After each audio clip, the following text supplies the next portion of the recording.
Hi, everyone. Welcome to Goddess Fridays on Journey to the Goddess TV. My name is Annalisa, and I am the founding creatrix and hostess of this channel. Today is the fourth of a four-part series on Mary Magdalene and regeneration. In the Eastern Christian tradition, there's a story about Mary Magdalene traveling to Rome after Jesus' death and resurrection. When there, she meets with the Roman Emperor Tiberius. She tells him about the death and the miraculous resurrection. He doesn't believe her. He says that a man could no more resurrect from the dead than the egg in her hand turned red. And thus, in that moment, the egg turned red. So this story too is about Jesus's power to bring life after death. But to me, I see hidden in these stories ancient goddess symbols of death and rebirth with Mary Magdalene at its center. In 2018, I traveled to Vatican City, where I performed secretly a retelling of this Eastern Christian story, and it was laden with goddess symbolism.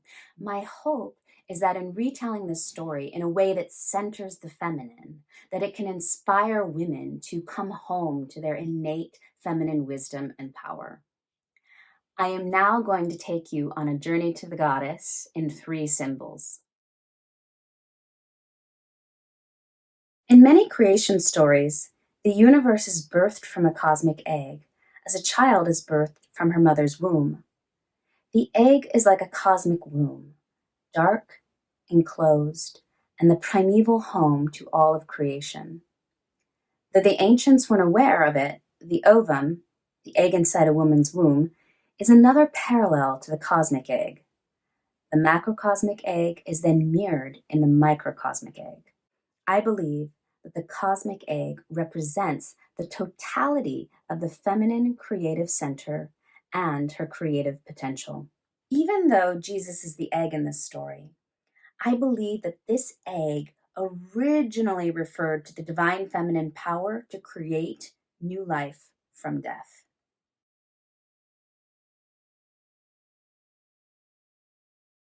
The second important symbol I worked with is the color red because it can symbolize the power imbued in women's blood. Red color has been used by humans as far back as 100,000 years ago in South Africa and is commonly believed to represent blood as a symbol of death, but also of life. Archaeomythologist Maria Gimbutas believed that for some ancient cultures, red color emphasized the life-giving and the life-taking power of women's menstrual blood and post-birth fluids. Unlike in patriarchal systems, where menstrual blood is often considered dirty, impure, shameful, and even as a threat to life. In essence, I believe that the red symbolism in the story attributed to Jesus' resurrection likely originated with what may have been considered women's magical powers to create new life and bleed without dying. May we remember that it was always Mary Magdalene who held the red egg in this story, perhaps to suggest that Jesus' ability to resurrect had something to do with her. The downward facing triangle is an ancient symbol for woman and vulva. I painted the triangle onto the egg with my menstrual blood. It was essential for me that I combine the three elements, the egg, menstrual blood, and the downward facing triangle, to affirm the feminine symbolism in this story.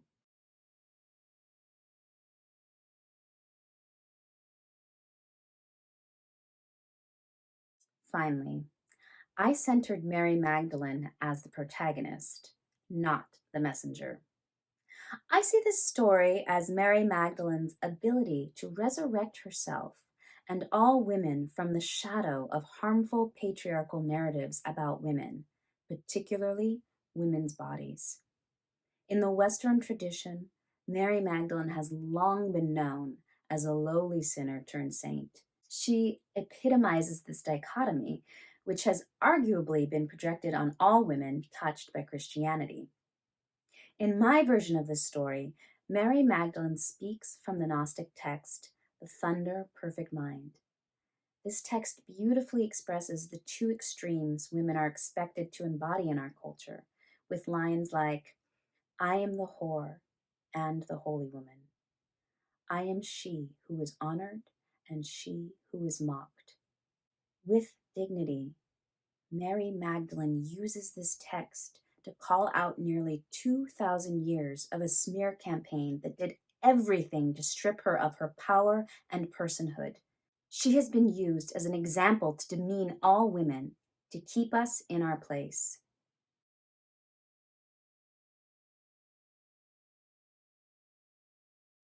I believe that the true meaning of Easter is a celebration of the feminine power to regenerate new life out of death. And this originally was a power attributed to goddesses and women. We don't even have to become mothers to recognize our innate feminine power. This ability to resurrect, to create anew, to regenerate is a part of who we are, whether it's biological or otherwise. Thank you so much for joining me. Now I invite you to witness this retelling of the Easter story with Mary Magdalene at its center, the Regeneratrix, fully embodied in her feminine wisdoms and power.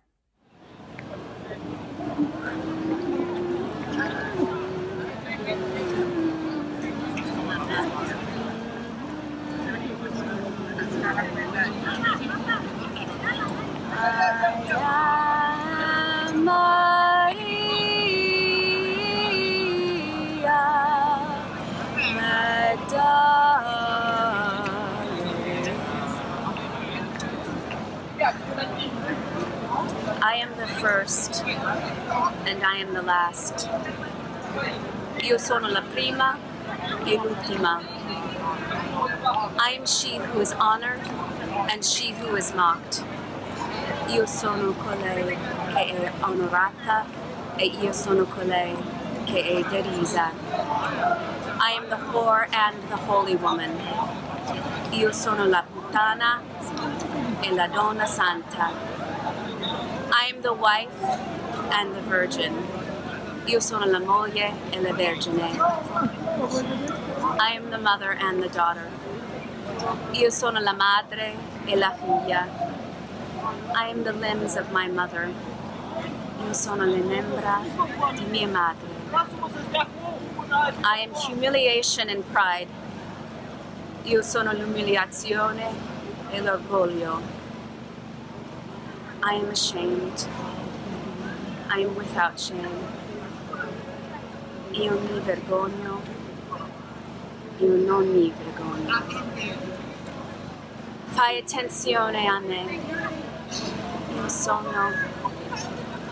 sono niente. Sono Maria Magdalene.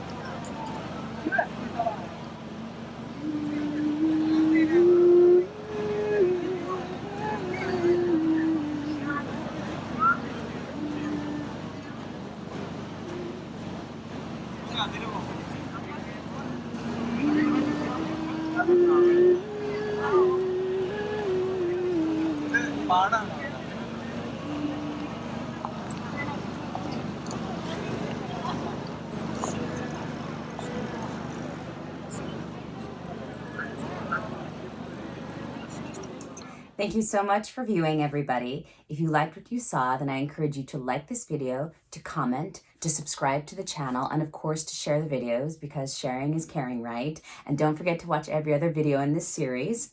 And if you're looking for other ways that you can support the channel, then I encourage you to head on over to my Patreon page, where you can learn more about membership and all the benefits that come included with membership. So thank you so much. I appreciate all of your support from the bottom of my heart. Until next time, ciao.